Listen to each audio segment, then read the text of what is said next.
Hello, everyone. Hello. Yet again today I am in a different setting, um, in a different location, but I'm gonna talk about something exciting, um, and maybe exciting in a nerd sense of what I'm passionate about, but I'm hoping that people can relate and people will find it interesting.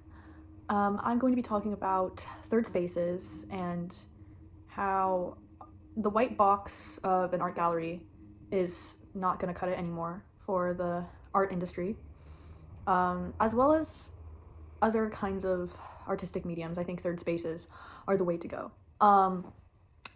Also, really random, but I just put on this Neutrogena.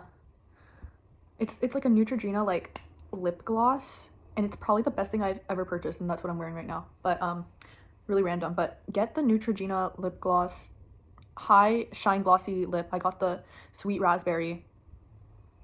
I love it. Okay. Anyway, I had to stop the video a little bit because I'm with my parents right now, and I didn't want them to just barge in on me making a YouTube video. But third spaces.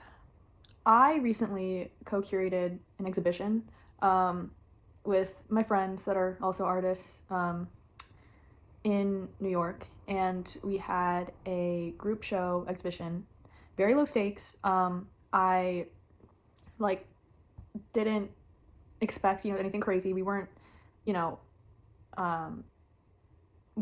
going too crazy. We didn't care if it was insanely professional. It was more just so a community experience, so that I could just show my work, show my friends' work, and just have a blast and appreciate each other's artistry, and connect with people. And at the end of the day, that's what art is about anyways. So I was like, I don't really care. I'm in the middle of finals too. I'm not gonna stress out about this. So me and my friend, I don't want to say her name because just for security reasons, but my friend, let's call her Anna. Me and my friend Anna, we co-curated the show, and we were stressing out, and we were like, it's gonna be in a store.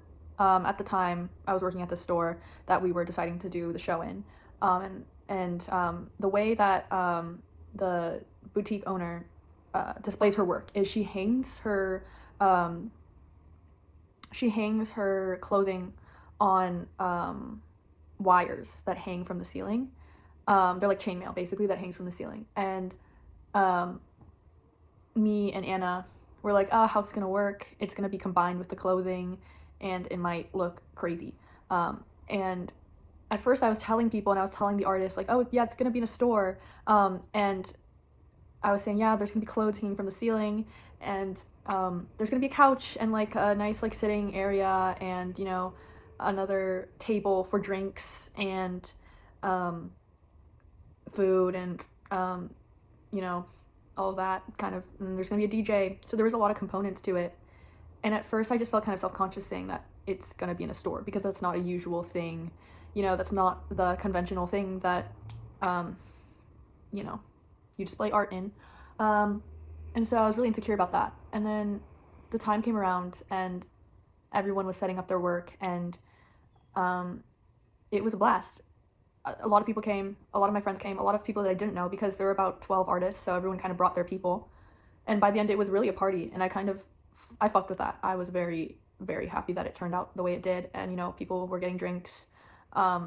Something about that space and putting art in that space just kind of completely changed the way I thought about how we interact with art. I think the white box kind of poses a level of elitism that, of course a white box is, professional, and it's very clear, and there's no distractions to the actual artwork itself and the viewer. There's nothing to distract the viewer from just having a moment with the work.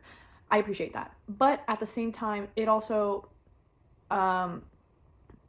makes it seem that high art needs to be in a more cold and sterile and serious environment. And though there is professionalism to that, and there is this sense of awe and greatness to that, I think that the art world could use a little playing around with curation as a way for viewers to play and interact with the work in a way that they feel like they're involved, in a way that they feel they're more connected to the artist and to the work, I also have to say it was less awkward than a normal art exhibition feeling. You know, sometimes when you're just standing and you're just walking around in the art gallery and then you don't know who to talk to. You know, it's nice if you go to with a group and everything, but sometimes, you know, you want to meet with people, but it's kind of hard because you're like, where do I start? Like, how do I begin a conversation?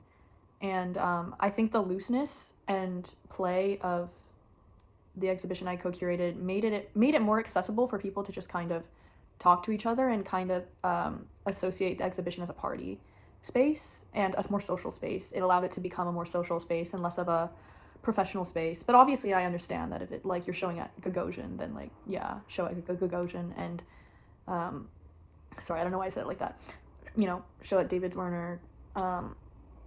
You know, you gotta do what you gotta do. But I think for lower like smaller gallery vibe, it should be like a third space because you just want to have a good time. And I went to a show recently, I forget where it's at, but it was really, really nicely curated. I'm gonna show pictures when I find it, but it was recently with like 2 RISD graduates. And the way the space was curated with the 2 artists was amazing. It was one sculpture artist and one painter, and they both kind of were very harmonious. Their work was very harmonious with each other. And the colors, and then the pattern on the floor, and then the cloudy sky.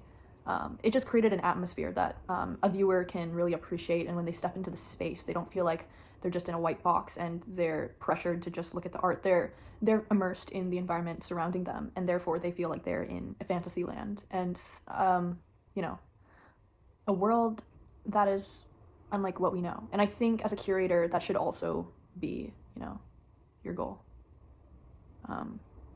Yeah, but yeah, third spaces are it. I wish I had even more to say about this. Bookstores are doing this though now too. Bookstores are holding a lot of art events, music events, you know, things of that sort.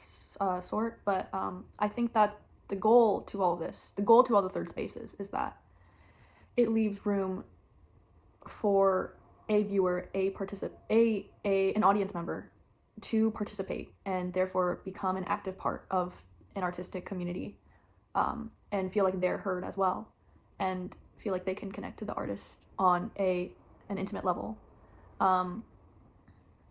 And it also creates social change in our world, and we don't become so isolated by just staring at our phones all day. You know, we actually reach out and we become a part of a real community and a real space, and it's what you do with that space that can really bring people together. So yeah, those are my thoughts. Let me know if you have thoughts on this. I would love to know. I hope people see this video. If not, that's okay, but I feel passionate about this conversation, so I hope so.